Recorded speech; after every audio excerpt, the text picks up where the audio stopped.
1, 2, 3, 4. Wanna hear you go.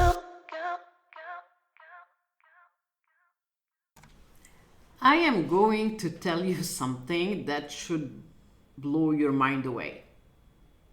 Your team trusts ChatGPT more than they trust you, more than they trust each other, more than they trust HR. Research now shows workers are turning to AI for help instead of asking their colleagues. Not because AI is smarter, because AI is safer. And you created that. This is AI Cafe Conversations. This is the Forbes article Like Friday. This is Sahar Andrade and episode 2 of season 4. Let's go. Let me read you something from the research. These are real words. These are real professionals. These are real expressions that were shared online. Word by word, verbatim. I trust AI more than my colleagues now. AI doesn't judge me for not knowing something, and it won't tell my manager I'm struggling. That's not theoretical. That's happening in your organization right now. Here is another one, verbatim. People are using ChatGPT instead of asking the person sitting next to them because the AI is faster, doesn't judge, and won't use your ignorance against you. I hate the word ignorance, but this is how it was said. So let that sink in for a minute. Your employees are choosing a machine over the human beings they work with every day because the machine feels safer. This is what a trust collapse looks like. That is sad. And here is what most executives miss. This is not an AI problem. This is a leadership problem. AI didn't create the threat environment. You did. And it's not only about that. That creates a full thing for shadow AI, right? And we talked in details in season 2 about shadow AI. So go back to season 2 and listen to it. But today we're talking about the trust issue of AI for executives and teams. Because here is the neuroscience. Trust is oxytocin based. When humans feel safe with each other, the brain releases oxytocin, the bonding hormone. That oxytocin enables collaboration, honest communication, vulnerability, and learning. But oxytocin only flows when the amygdala, that is the threat detection system, is calm. Have you ever noticed how your dog looks at you straight in the eye and will do that for a few minutes? Because your dog is building union, is building unity, is building a bond with you through that by secreting and having more oxytocin in their brain as well as yours. And that creates a more bonding and engagement between you and even your dog. So when the amygdala, that is our threat detection system, perceives threat, it shuts down oxytocin production. The brain shifts from collaborate and learn mode to protect and compete mode. Your organization has been running in threat mode. How do I know? Because when employees trust AI more than colleagues, it means asking a human for help triggers more threat than asking a machine. Think about that. Consider that for a second. Raising your hand in a meeting to say, I don't understand, equals threat. Asking your teammate for help equals threat. Admitting you're struggling with the new AI tool equals threat. Those are all signals that psychological safety is dead. And that psychological safety means you're not just losing collaboration, you're losing performance, innovation, and retention. Google's Project Aristotle studied hundreds of teams over 2 years. The number one predicted of high-performing teams, not talent, not resources, not even strategy, but psychological safety. Psychological safety is so critical because when there was a lack of psychological safety in the challengers, if we remember that, the Challenger and Columbia, people died because people could not trust that they can share something with the teams. That's how important psychological safety is.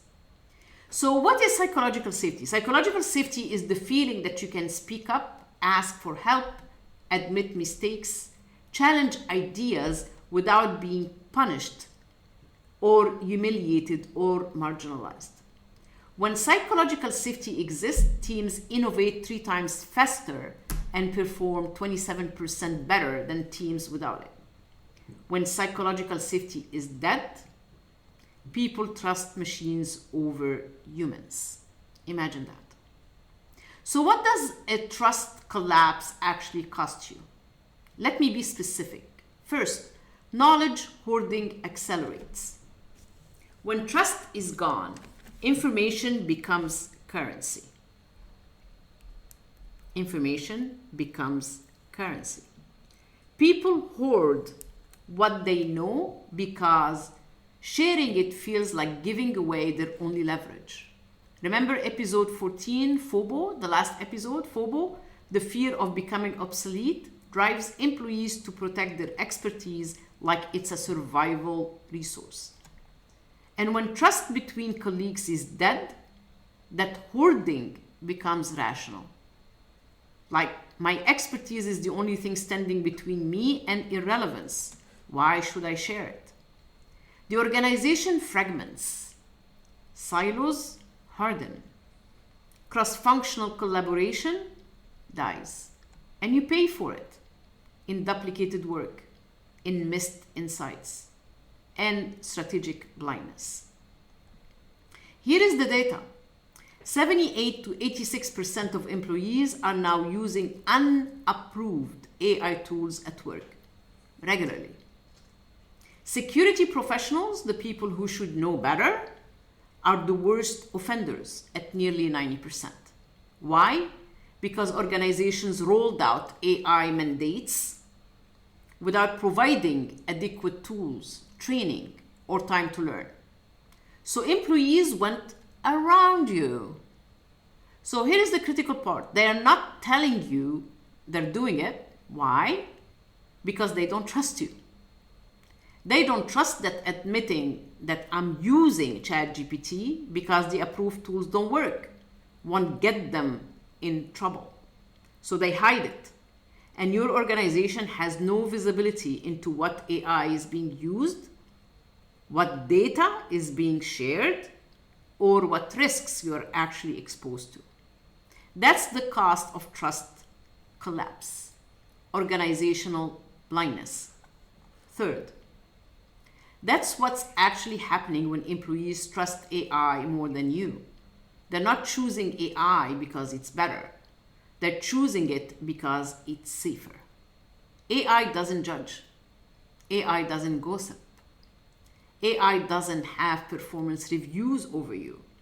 AI does not compete for promotions.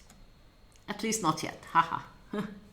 AI is the ultimate non-threatening collaborator. And in an organization where trust has collapsed, that's worth more than accuracy. And here's what you're losing.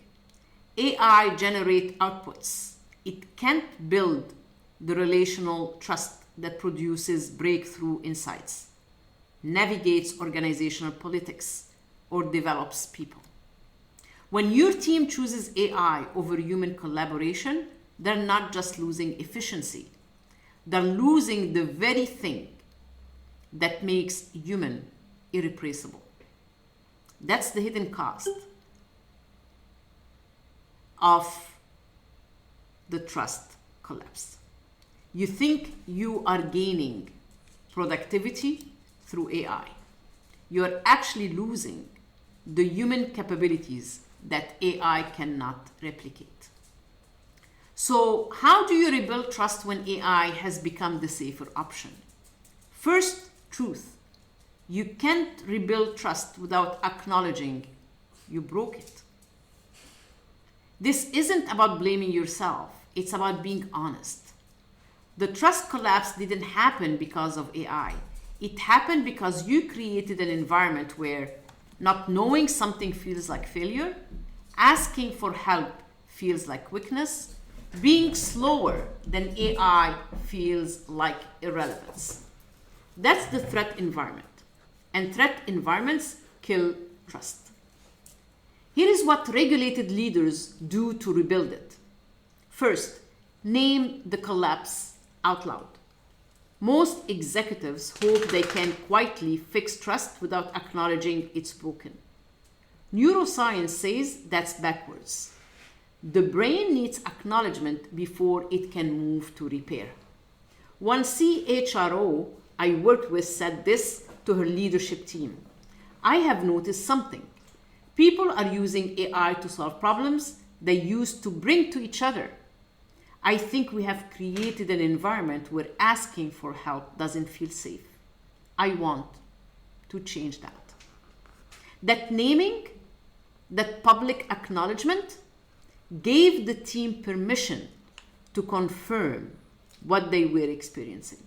Trust repair starts with naming what's broken. Second, define the 3 zones explicitly. Here is why the 3 zones matter for trust. Zone 1, what AI does, automate, process, generate at scale. Zone 2, what humans and AI do together, review, refine, direct. Zone 3, what only humans can do, like judge, relate, create from lived experience. I also shared this in the last episode. That's how important it is. When you define these zones explicitly for your team, you shift the narrative from competition to collaboration. AI is not replacing you in zone 3. It's handling zone 1 so you can focus on zone 3. But if you have never articulated what zone 3 works and how it looks like for each role, your team doesn't know where their safety is. They just know AI is faster, which feels like a threat. So make zone 3 visible. That's where human trust lives. Third, I said strategically, not in a performative way. You need to model vulnerability. There is a difference between regulated vulnerability and dysregulated oversharing. Regulated vulnerability is something like, I tried using the new AI tool yesterday and honestly couldn't figure out the interface. Spent 20 minutes before asking for help. That's ridiculous. If I'm struggling with it, I assume others are too. Let's fix that. That vulnerability models, it's safe to not know. It's safe to ask for help. I'm human too.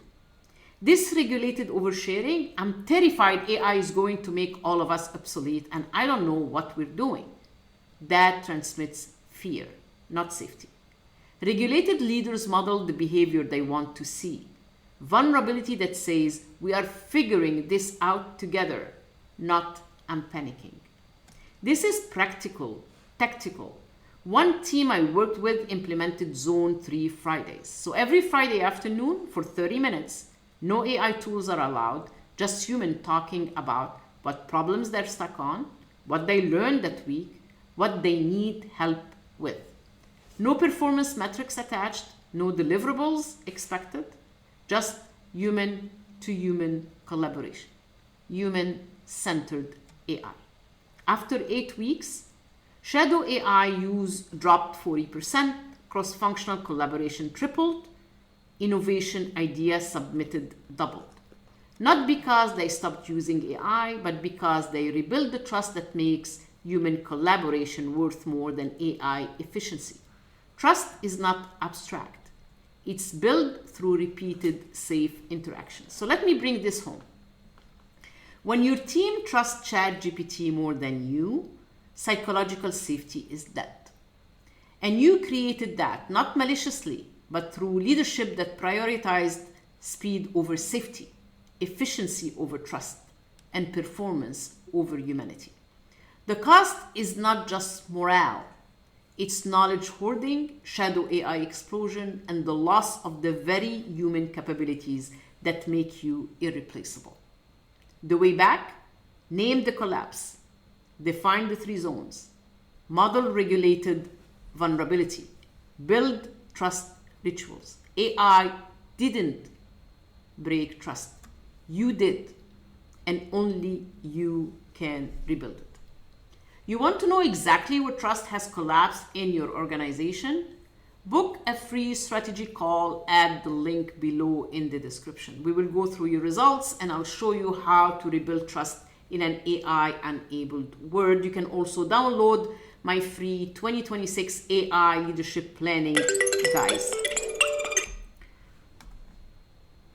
I'm Sahar Andrade, your AI whisperer. This is AI Cafe Conversations, and this was my reminder to wrap up this episode for you. Next Wednesday, why 62% of your employees think you're failing them on AI, the leadership vacuum. See you then. But before I go, show me some love. Save, share, subscribe to the podcast on any platform you prefer. Email me at sahar@saharconsulting.com, on LinkedIn, Sahar Andrade, on Instagram, Sahar the Reinvent Coach. Let me hear from you. Thank you for making our podcast on the top 2% globally for all podcasts. Till I see you on Wednesday. This was our Friday Forbes article. Peace out. 1